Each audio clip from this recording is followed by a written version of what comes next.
Chemistry is the study of matter, but I prefer to see it as the study of change. Breaking Bad was about change. More specifically, it was about a talented but unassuming man who changes into the last thing you'd ever expect him to become. So it's kind of ironic that Bryan Cranston got to play the main character in the series. Because not too long before Walter White came along, Cranston himself had undergone a similar metamorphosis, changing from a talented but relatively unknown character actor into the last thing anyone ever expected him to become, a star. We'll break it down with science, but first, why not take a moment to subscribe to the Nerdstalgic channel? Bryan Cranston was born in Hollywood, California, and both his parents were actors. But despite allowing their son to be in some local and regional theater productions as a kid, Cranston's parents actually discouraged him from going into show business. Instead, he decided to pursue a degree in police science at Los Angeles Valley College in 1976. As fate would have it, though, he had to take an acting class to fulfill an elective requirement. The experience immediately changed his life, and at 19 years old, he decided to become an actor. He toiled at an assortment of day jobs while breaking in, but by 1980, Cranston was getting work on television, appearing in commercials, and in minor roles on popular shows like Days of Our Lives and Chips. He got his first role on a series as a cast member of the daytime soap Loving in 1983, a part he'd play until 1985, and he was also a regular on the short-lived 1988 sitcom Raising Miranda. But despite the early promise, it would be a really long time until he was a regular on a TV show again. Though Cranston didn't disappear from television either. Far from it. Instead, he quietly became one of those reliable character actors who shows up in one episode of pretty much everything. His early resume, for example, includes one-off roles on iconic 1980s shows like Airwolf, Hill Street Blues, Baywatch, Murder, She Wrote, and Matlock. And in the 1990s, he showed up in series like Walker, Texas Ranger, Babylon 5, Sabrina the Teenage Witch, Seinfeld, and most significantly, The X-Files. Crump, what else can you tell me about what's happening to you? Mr. Crump. Call me by my last name, you say Mr. in front of it. But we'll get back to that one. Along the way, he also racked up appearances in movies like Amazon Women on the Moon, That Thing You Do, and Saving Private Ryan. But at the age of 44, after 20 years in the business, Cranston's most well-known part was playing Dr. Tim Whatley on 5 episodes of Seinfeld. It seemed like his fate was to be a working character actor. Where's Jennifer today? Oh, she's over at Dr. Sussman's office. Yeah, we find it fun to swap now and then. But everything would change again for Bryan Cranston in the year 2000, when he was invited to audition for Hal Wilkerson, a leading role on Malcolm in the Middle. The new Fox sitcom was about a boy genius growing up under the thumb of a domineering mother. Let me tell you something. That is just wishful thinking. There's meningitis, there are car accidents. I could be giving you a spanking and accidentally snap your spinal cord. While the boy's more laid-back father was a smaller part. Cranston's instincts for doing a lot with a little, honed over those decades of character acting, kicked in, and he quickly developed a unique take on the character that molded him into the polar opposite of Malcolm's mother. That is a rectal thermometer.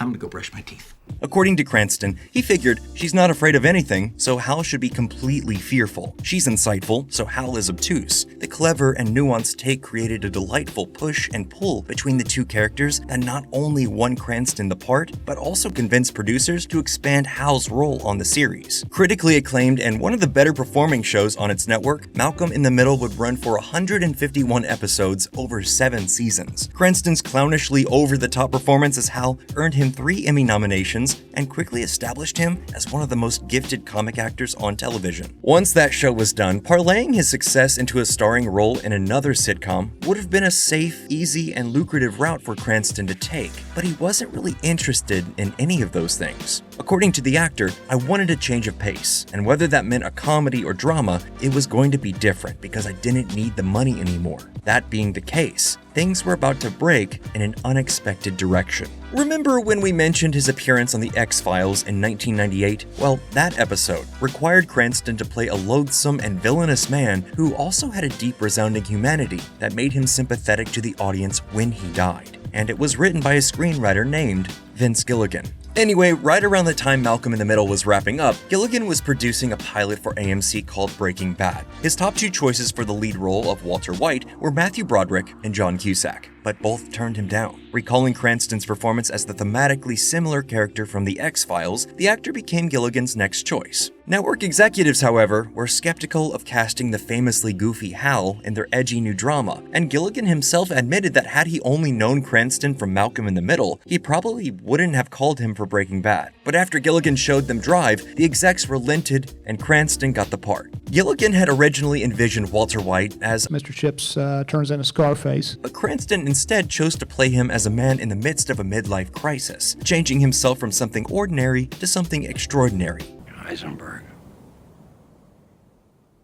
You're goddamn right. Cranston's choices helped fill the character out and greatly influenced how he would be written going forward. Cranston was also instrumental in designing Walter's look, including coming up with the iconic mustache and even channeling his own father to find Walter's posture and mannerisms. Breaking Bad would go on to become one of the most acclaimed shows in television history. Walter White would become one of the most iconic fictional characters of all time, and Cranston's performance would win him 6 Emmys, 2 Golden Globes, and 3 Screen Actors Guild Awards. If Malcolm in the Middle had changed Bryan Cranston into a star, Breaking Bad had made him into a legend. I am not in danger, Skyler. I am the danger.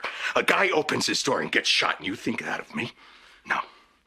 I am the one who knocks. Given his massive fame and reputation as an actor, Cranston probably could have done just about anything he wanted after Breaking Bad. And given how much success it brought him, certainly few would have been surprised if he followed up by playing similarly edgy and violent characters on television or in the movies. But instead, the actor decided to change things up again and take on the Great White Way. Coming right off his run as Walter White in September of 2013, Cranston switched to playing President Lyndon B. Johnson in the theatrical production of All the Way, first at American Repertory Theater in Massachusetts, and then on Broadway. The show was met with universal acclaim, and Cranston's performance won him the Tony Award for Best Actor in a Play, an award he would win again in 2017 for his performance as Howard Beale in the Broadway adaptation of the 1976 film Network. At the same time, he continued to work in films, appearing in 2014's Gareth Edwards-directed Godzilla reboot, 2015's critically acclaimed Trumbo, for which he was nominated for an Academy Award, and more recently, Wes Anderson's 2023 comedy Asteroid City. He's also routinely lent his voice to films like 2016's Kung Fu Panda 3 and 2017's Power Rangers. The actor also branched out into the business world. He became a co-owner of the cinema's Palm d'Or Independent Theater in Palm Desert until its closure in 2016, and in 2019, he co-founded the Dos Hombres brand of mezcal with his former Breaking Bad co-star Aaron Paul. And of course, Cranston also kept appearing on television, making guest appearances in shows like Curb Your Enthusiasm and Family Guy. We now return to Bryan Cranston sneezes. Thank